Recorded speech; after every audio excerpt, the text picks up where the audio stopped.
Oke, balik lagi di video saya. Hari ini lanjut. Ini proses pemasangan sudah hampir selesai. Nah, kira-kira tampilannya seperti ini. Jadi untuk total locknya di sini baterainya pakainya saya modifikasi jadi model 12 volt 50 ampere ya. Tadinya 24 volt 25 ampere, jadi 12 volt 50 ampere. Kemudian di sini ada 3 MCB. Ini baterai, MCB buat baterai dari panel dari solar charger, ini dari panel surya. Nah, untuk ampere beda-beda ya. Ini baterai yang paling gede 32 ampere, 10 ampere untuk charger dari CC dan 6 ampere dari panel surya. Oke, nah ini saya untuk sensor Arduino tadinya sejenisnya, tapi saat ini tidak digunakan, jadi kita nggak usah bahas dulu.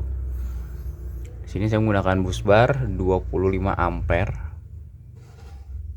untuk penerangan, dan ini input dari panel surya. Kemudian di sini untuk lampu ya. Di sini saya pakai sedikit beberapa untuk lampu di kamar ini dan ruangan lain. Inverter masih sama 500 watt 12 volt. Jadi sini tinggal bypass connect langsung dari sini ke MCB yang positif, negatifnya langsung ke baterai. Nah, di sini perbedaannya, outputnya saya tambah dimmer. Nah, ini fungsinya buat kalau saya rencana nextnya itu adalah akan dihubungkan ke motor listrik. Saya rencananya akan menggunakan untuk pompa air. Jadi sebenarnya kalau dari sini ke sini langsung pun ya sama aja gitu, tidak ada perbedaan. Solar charger menggunakan power mister. Ini sekarang jam 3 sore.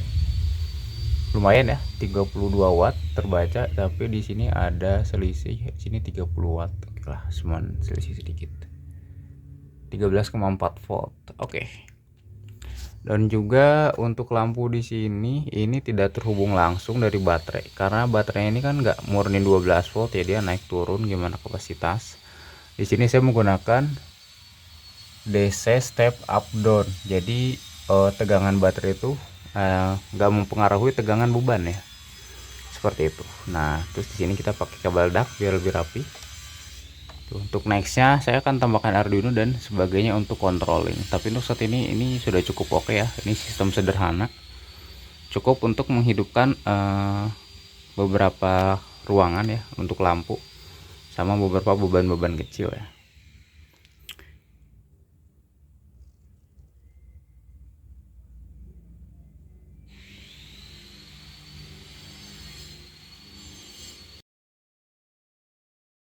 Baik, sebelumnya kita udah bahas ya untuk skemanya. Rencananya bakal seperti ini, pakai sistem 12 volt baterainya sebelah sini. Nah, untuk SCC nya MPPT sebelah sini. Oke,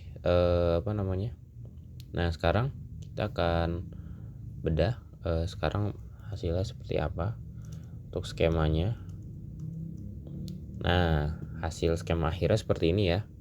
Ini skema yang sekarang saya gunakan. Nah, ini sebelah kiri terlihat ada solar cellnya yang 50 watt seri 2. Kita tambahkan MCB ya di sini biar lebih aman, jadi kalau kita bisa matikan atau hidupkan. Kemudian solar charger controller pakai power mister 60 ampere. Baru turun ke bawah ada MCB 10 ampere. Nah, ini MCB untuk on off charging ya dari SCC. Kemudian di sebelah kanan ini ada MCB 30 ampere. Nah, ini MCB dari baterai ya. Jadi kalau saat ingin mematikan baterai ini dari sini. Ini sekalian pengaman juga untuk si inverter. Nah, di sini juga saya tambahkan wattmeter PZEM 0015. Ini untuk mengukur dayanya menggunakan Ersian 50 ampere 75 mV. Baterainya di seri 4 2 paralel 25 ampere, jadi totalnya 50 ampere 12 volt. Inverternya di sini saya gunakan 500 watt merek Sunpro ya. Sun Pro karena ini 12 volt, jadi nggak sebelumnya kan 24 volt, ini 12 volt langsung, jadi bisa direct dari baterai, hanya dipisahkan sama MCB saja. Nah, kemudian di atasnya lagi ada untuk beban DC. Di sini saya seringnya menggunakan lampu ya untuk beberapa ruangan. Itu saya tambahkan DC step up down dengan set point outputnya di set di 12 volt. Jadi saat baterai penuh, baterai kosong, itu listriknya stabil di 12 volt. Jadi cahayanya nggak terang, nggak redup. Itu nggak keterangan, nggak keredupan, itu bakal stabil. Jadi harapannya umur pakai lampunya lebih lama, dan saat baterainya ngedrop pun, maksudnya mau kosong gitu ya, itu cahayanya masih stabil. Nah, untuk beban sendiri di sini outputnya saya tambahkan dimmer AC 200 watt, karena ini rencananya nanti bakal saya upgrade lagi untuk beban-beban yang bentuknya motorik ya, kayak Sanyo misalkan. Dan juga untuk beban-beban besar, misalkan untuk masak nasi gitu semisal, jadi inverternya tidak bekerja maksimal gitu, jadi nggak terlalu panas, dan listriknya pun masih apa ya, tidak membuat jebol lah si inverternya.